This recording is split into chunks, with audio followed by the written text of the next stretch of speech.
Para el grupo en investigación clínica conformado por delegados de las asociaciones médico-científicas de Colombia y AFIDRO, la Asociación de Laboratorios Farmacéuticos de Investigación y Desarrollo, es un verdadero gusto y es un verdadero placer presentarles el día de hoy un ciclo de videos informativos con respecto a temas muy importantes en investigación clínica patrocinada. El ánimo de estos videos es darles a ustedes una visión general de estos temas que son trascendentales en los procesos de investigación clínica. Y para este fin hemos invitado a profesionales que tienen tanto el conocimiento como la experiencia en la práctica para desarrollar estos temas y que haya una suficiente ilustración alrededor de los mismos.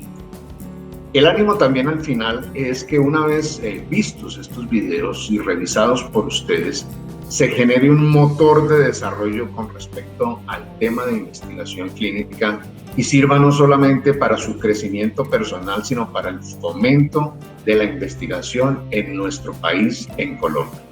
Esperamos que estas conferencias de los expertos y que estos temas que se desarrollan cumplan con estos objetivos planteados y les damos desde ya la bienvenida. Uno de los aspectos más importantes en investigación clínica es el diseño y evaluación de los protocolos de investigación. Para tratar este importante tema, hemos pensado que es supremamente importante conocer la visión de la Autoridad de Salud en Colombia, representada por el INVIMA, y en ese sentido hemos invitado a la doctora Cindy Paola Pulgarín, quien es bacterióloga de profesión y actualmente es la coordinadora del grupo de investigación clínica de esta institución. Es igualmente importante conocer el desarrollo y la dinámica que día a día está teniendo los nuevos diseños de investigación y los nuevos modelos alrededor del mundo, para lo cual hemos invitado al doctor Humberto Reinales. Humberto Reinales es médico internista de la Universidad del Rosario, tiene una maestría en epidemiología de la Universidad del Valle, ha desarrollado un MBA en Duke University de los Estados Unidos, es doctor en ciencias de la Universidad de Sao Paulo, Brasil, y ha sido el fundador y actual director ejecutivo del Centro de Atención e Investigación Médica CAIMED. Bueno, vamos a comenzar hablando un poco del desarrollo de medicamentos. Para el desarrollo de medicamentos se tienen en cuenta varias fases, dentro de las que se encuentran el descubrimiento del fármaco, el desarrollo preclínico que se hace en laboratorios y en modelos animales, y la parte importante, que es la que vamos a tratar a lo largo de este video, es lo que tiene que ver con el desarrollo de los estudios clínicos. Los estudios clínicos son fase 1, se clasifican en fase 1, fase 2, fase 3 y fase 4. Los fase 1 son aquellos estudios en donde se evalúa tolerancia farmacocinética y eventos adversos en voluntarios o participantes sanos. Los estudios fase 2 son aquellos en que se hacen en una población un poco más reducida, que ya tienen la enfermedad en estudio y se hacen para evaluar dosis y eficacia. Los estudios fase 3 son unos estudios un poco más grandes, robustos, a gran escala, en donde se involucran gran cantidad de pacientes que tienen la patología en estudio.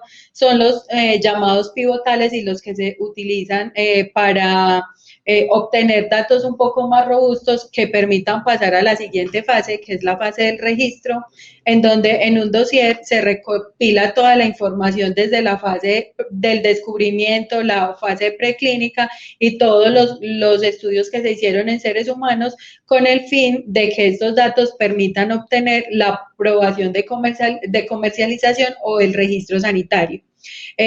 Posterior a la obtención del registro sanitario y comercialización del producto, y la parte de farmacovigilancia es adelantada por el grupo que tiene este mismo nombre, el grupo de farmacovigilancia, que es el que reúne todos los componentes que se necesitan para vigilar los medicamentos una vez se ha surtido el proceso de comercialización.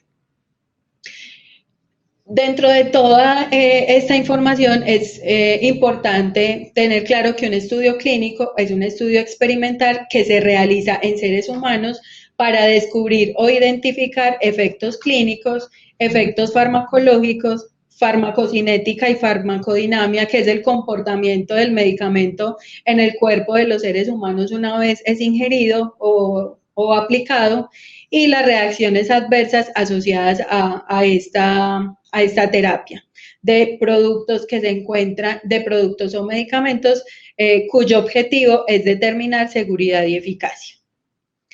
Todos estos ensayos clínicos con seres humanos se deben realizar en el marco de las buenas prácticas clínicas, que son estándares internacionales que buscan que esos estudios se hagan teniendo en cuenta aspectos de calidad éticos y científicos en cuanto al diseño del estudio, la conducción, la manera en que se realizan, que se haga un constante monitoreo por parte del patrocinador, por parte de la agencia reguladora y por parte de los investigadores, que se realicen auditorías, que se cuenten con registros y análisis de datos robustos que permitan tener una información adecuada y acertada del uso del medicamento, que se lleven a cabo reportes de los mismos estudios en cuanto a eventos adversos, en cuanto a desviaciones, que involucran muchísimos aspectos a lo largo del desarrollo, pues, de todo el estudio clínico.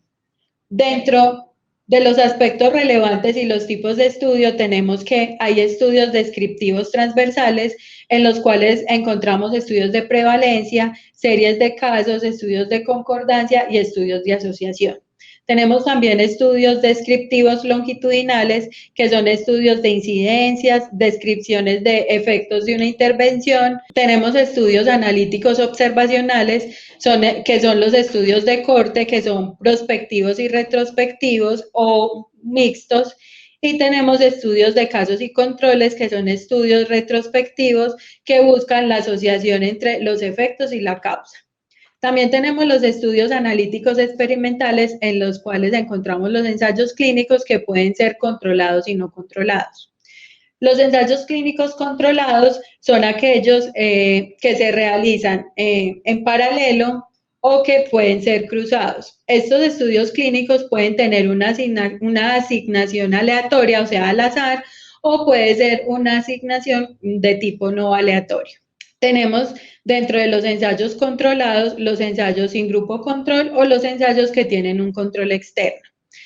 Dentro de los ensayos clínicos también encontramos el término de enmascaramiento, que hace referencia a la asignación de tratamiento en la que se encuentra cada paciente. Por ejemplo, los estudios con enmascaramiento abierto son aquellos en los que tanto el paciente como el investigador tienen conocimiento de cuál es el tratamiento que está recibiendo el paciente. Esto se debe a que en muchos casos se usa el medicamento del estudio o un comparador, el medicamento del estudio o un placebo, el medicamento del estudio con la terapia actual que se usa para esa patología. Entonces, para los estudios abiertos, ambos, tanto el participante como el médico, conocen cuál es el tratamiento que se le está dando al paciente. Dentro de los estudios simples ciegos, tenemos que solamente el paciente es la persona que desconoce el tratamiento al que se ha asignado, y en los estudios doble ciego, ni el paciente ni el médico tratante o investigador saben cuál es la asignación de tratamiento en la que está el paciente. Dentro de los estudios adaptativos encontramos que tenemos dos tipos, los estudios Basket y los estudios Umbrella. Los estudios Basket son aquellos en donde tenemos un tratamiento específico para diferentes patologías, y los estudios Umbrella son aquellos en donde tenemos una patología y, de acuerdo a las condiciones del paciente, a unos estudios con biomarcadores, vamos a probar varias terapias con el fin de identificar cuál es la terapia más efectiva para este paciente. Ahora vamos a dar paso al doctor Reinales, que nos va a ampliar un poco más acerca de este tema. Bueno, ahora vamos a comentar los puntos claves de los estudios adaptativos. Básicamente, estos estudios permiten que se hagan modificaciones continuas al diseño del estudio basados en los datos que vamos obteniendo progresivamente. Se espera que este tipo de estudios reduzcan los recursos necesarios, pero también el tiempo, y que mejoren la probabilidad de éxito del estudio. Sin embargo, son estudios no muy comunes y existen dudas de los investigadores sobre, por ejemplo, cuándo se pueden utilizar, qué se puede o qué no se puede lograr, cuáles son las implicaciones prácticas de usar este tipo de diseños y cómo deben ser reportados e interpretados los resultados. Ahora, ¿qué hace que un ensayo clínico sea adaptativo? Ya vimos lo que es un estudio en un diseño tradicional. En los adaptativos, los componentes claves del diseño se pueden adaptar durante el estudio. Y esa planeación incluye diferentes rondas de simulaciones. Hay que prever qué puede pasar si el resultado es A o B y así sucesivamente, lo cual genera complicación en su diseño. Las consecuencias y las ganancias de esas adaptaciones deben ser muy claras, muy bien entendidas antes de comenzar el diseño del estudio. Y estos tipos de estudios tienen unos análisis estadísticos bastante complejos que requieren análisis interinos periódicamente y al final para ir haciendo los ajustes que sean necesarios. Lo otro interesante es que la pregunta de investigación puede cambiar en el camino, ¿sí? A lo largo de las adaptaciones del estudio. Por ejemplo, podría llevar a una reducción de la población. Interesante también que en la fase 2, fase 3, se pueden hacer combinaciones de este tipo de estudios, de estas fases, en los modelos adaptativos, lo cual ayuda, por supuesto, a reducir el tiempo. Y también nuevos tratamientos en experimentación pueden ser agregados en lugar de empezar un nuevo estudio. Entonces, como vemos, es una variedad de modificaciones desde el diseño hasta el final del estudio que requieren mucha experiencia, un diseño cuidadoso, pero que pueden dar unos resultados muy favorables. Aquí vemos lo que es esquemáticamente un diseño, un estudio adaptativo, donde pues hay una revisión de los antecedentes, hay una simulación del ensayo, hay una discusión, se repite nuevamente hasta que tengamos un protocolo final. Y en la parte de implementación, pues está el diseño del estudio y se van haciendo preguntas si cumple o no la regla de la decisión adaptativa, se hace la adaptación del ensayo hasta lograr que el estudio continúe, se tiene un análisis final y es un círculo hasta que finalmente se cierra cuando se cumplen las diferentes características que se establecieron en el diseño.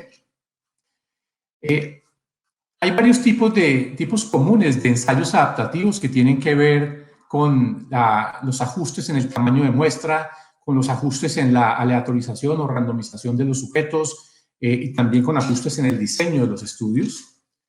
Y vamos a ver ahora una lista de los cambios, algunos cambios permitidos en los ensayos adaptativos. Uno es ajustar el tamaño de la muestra, otro es que se pueden asignar menos pacientes a dosis o tratamientos menos promisorios. En el transcurso del estudio se observa que la respuesta no es muy adecuada con un tratamiento, puede asignarse otro tratamiento a ese grupo. Se pueden requerir menos pacientes para asegurar el chance de obtener una respuesta correcta. Esto es muy favorable desde el punto de vista de tiempo y de recursos para reducir el número de tamaño de la muestra. Permite una mejor comprensión de dosis-respuesta, dosis-toxicidad, lo que facilita el análisis de tener una dosis segura y eficaz en el estudio. Mayor precisión en estimar los efectos del tratamiento. Permite abandonar tratamientos o dosis de pobre resultado en el transcurso del estudio. Permite cambiar la asignación de sujetos de un brazo al otro en el estudio. Permite identificar pacientes que tienen un mayor beneficio con el medicamento y enfocar el reclutamiento en ese tipo de sujetos. Permite también detener el estudio en una fase temprana para evitar seguir adelante cuando ya se sabe que hay una falla en la eficacia del producto. Por supuesto, todo esto lleva a que se ahorren los recursos y el resultado, si tiene un bajo poder, pues se pueda suspender tempranamente. Y claro, alcanzar conclusiones definitivas mucho más temprano y agilizar el acceso al tratamiento de esa molécula en estudio, pues para los otros pacientes. Hay unas recomendaciones importantes en los estudios de modelos adaptativos. Uno es no alterar la integridad ni la validez del ensayo, realizar revisiones repetitivas de los datos, que todo el proceso de captura, análisis, archivo de la información cumpla con las normas de buena práctica clínica y que nunca se comprometa la calidad de los datos. Esto es fundamental, eso no puede haberse afectado. Y por supuesto, el ensayo debe responder a las preguntas de investigación originales. Y Por supuesto, también deben usarse los métodos adecuados, los métodos estadísticos, para poder hacer el análisis, estimar los efectos y realizar las comparaciones del caso. En esta tabla, simplemente para mostrar que hay un gran número de estudios adaptativos que se han venido realizando de moléculas que ya han sido aprobadas y están en el mercado. Pero viendo los aspectos prácticos para que una organización se involucre con un modelo adaptativo, es de gran importancia asegurar la financiación para el estudio. Son estudios más costosos en el sentido que requieren mejor planeación y mejor detalle en la implementación. Son menos costosos tal vez en los tamaños de muestra, pero tienen costos altos en otras variables. Es muy importante que se comunique el diseño a todos los interesados en el equipo de investigación. De igual manera hay que informárselo, comunicárselo muy bien a los participantes en el ensayo, porque van a tener variaciones durante su proceso como sujeto de investigación. Igualmente, el rol del comité de ética y el comité de monitoreo de datos tienen que estar permanentemente involucrados, porque puede requerirse de ellos análisis periódicos que requieren ágil respuesta para poder seguir adelante con el proyecto. Lo otro es, pues, obviamente, organizar muy bien la conducción del estudio. Son estudios que requieren estar muy de cerca con los centros de investigación, un trabajo día a día con el personal del estudio, del patrocinador, prácticamente permanentemente estando en el sitio junto con el equipo de investigación para hacer los ajustes necesarios. Y la otra parte, nuevamente menciono, es la interpretación de los resultados, que es fundamental. La doctora Paola ya mencionó los modelos llamados basket trials, que, como ella decía, pues es un medicamento evaluado en más de una enfermedad de manera simultánea. Son más usados en etapas tempranas y son más útiles para enfermedades raras, mientras que los llamados umbrella trials es un medicamento que es probado en más de un subtipo de una misma enfermedad, y estas sí se usan en cualquier fase del desarrollo y hacen más fácil y más eficiente la evaluación de los tratamientos. En alguna encuesta que se hizo sobre el uso de modelos adaptativos, se encontró que un 65% de los que respondieron usan en general modelos adaptativos. De estos, el 33% usan los llamados umbrella o sombrilla, y un 30% usan los modelos de tipo basket. Y hay otras respuestas en cuanto a estudios virtuales o los llamados estudios en plataforma. Aquí es solo para mostrar en esta gráfica que gracias a un modelo adaptativo se puede lograr la suspensión temprana por no eficacia de un medicamento.